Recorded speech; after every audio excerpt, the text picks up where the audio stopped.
Hey, shalom, shalom. It's the brother Bayan here to bring you a quick lesson. Prior to get started, I want to give infinite honors and prayers to Yahweh, Bahashim, Yahushai, Bahashim, and Kakwadash. Double honors to the apostles and elders of GMS who taught me this truth. Peace and salutation to the hopeful elect and you Akwad that believe.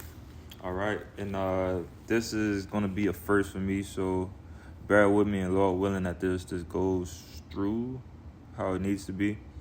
It's a pretty nice quote that should be up right now that I'm going to make this lesson about. And I also have it written down right here just so I can read it out. But the quote says, when fishermen cannot go to sea, they repair nets. When the sea is too rough to sail, the smart ones don't wait. They get to work. They mend their nets, sharpen their tools, and prepare for the moment the storm breaks. Because even in stillness, there's progress. It's not about sitting idle. It's about building what's next.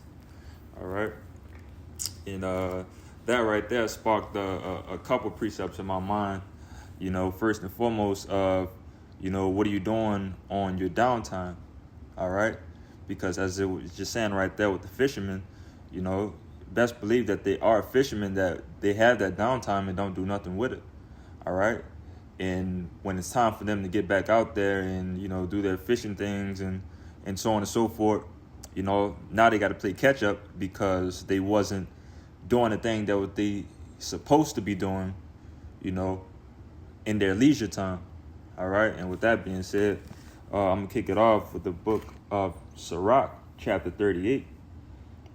In verse 24, it says, the wisdom of a learned man cometh by opportunity of leisure, and he that hath little business shall become wise. All right. So again, what are you doing on your free time, man? All right. We all get the same 24 hours in a day, and don't get it twisted. Brothers understand that brothers got to work. All right. But, it's always some type of gap or window where, you could do something that's beneficial to your spirit. Okay. Whether it's reading, whether it's, getting up with a brother, whether it's posting a video, taking notes, it's a list of things that you could be doing. All right. But it says the wisdom of a learned man cometh by the opportunity of leisure. Okay. And that's pretty plain itself. I'm just reading through this quote again. Basically what I just said, it says they mend their nets, they sharpen their tools and prepare for the moment the storm breaks.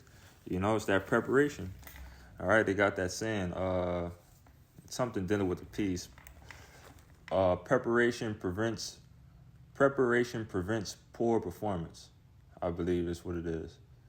Preparation prevents poor performance. So if you, in the meantime, again, your idle time, you should be preparing. All right. Preparing yourself. All right. Staying on your toes, sharpening your tools. All right. Because this book that we have is, also known as the sword. All right. We're sharpening our sword right here. All right. This is our weapon, to fight against all of this BS in this world. All right. As the scriptures say, I believe it's in Romans, it tell you that our warfare is spiritual. All right. It's not carnal. All right. So if all the time that you got throughout the day, man, it'll behoove you to find something to do to, make sure that your sword is sharpened, when it's time for battle. All right. Because, as we're sitting around right now, watching all these prophecies, come to pass and understanding that the Lord is, on his way back, man. And, at this point in time, it shouldn't be no type of lacking. All right. It shouldn't be no type of lacking in this thing, man. All right. But the next precept I'm going to bring out is the book of Proverbs, chapter 13 and 4. It says, the soul of the sluggard desireth and hath nothing, but the soul of the diligent shall be made fat. All right, one more time. Proverbs chapter 13 and 4. The soul of the sluggard desireth and hath nothing. All right, sluggard, being a lazy person. All right, a lazy person, and hath nothing.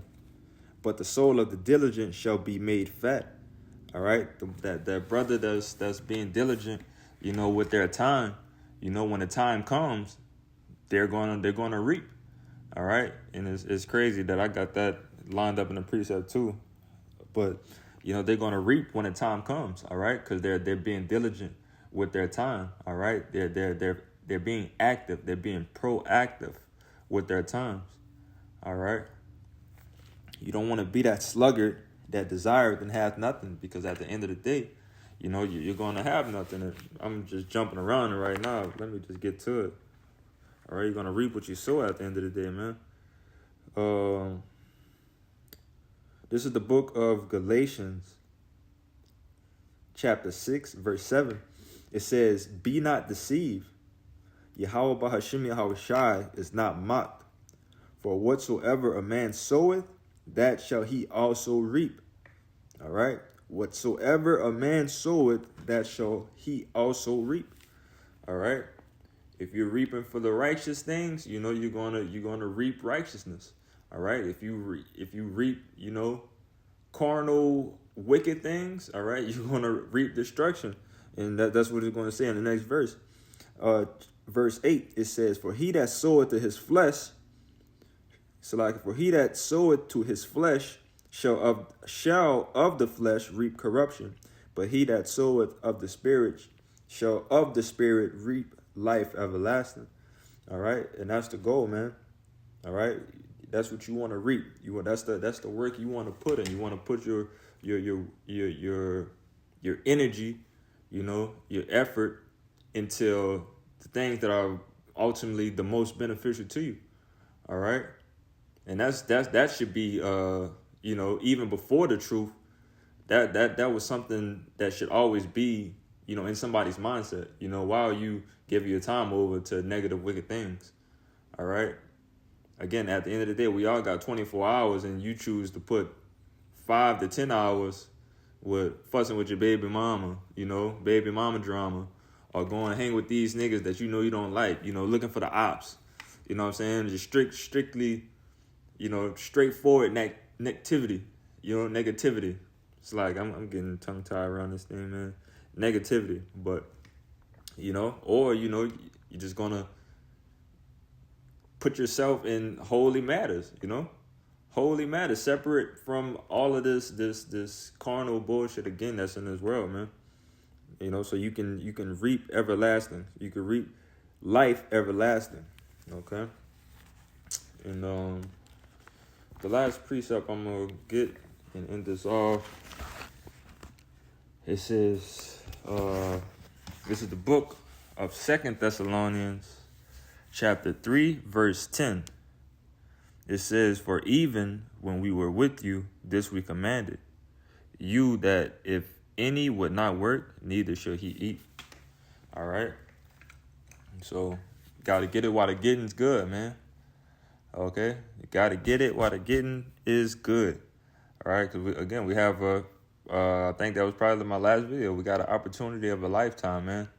And you want to, if you are any type of lazy spirit, idleness spirit, I guess this would be a good lesson, for, it's time to get out that slump, it's time to get out that slump, and, and that idleness is something that's very, very dangerous, especially at this point in time.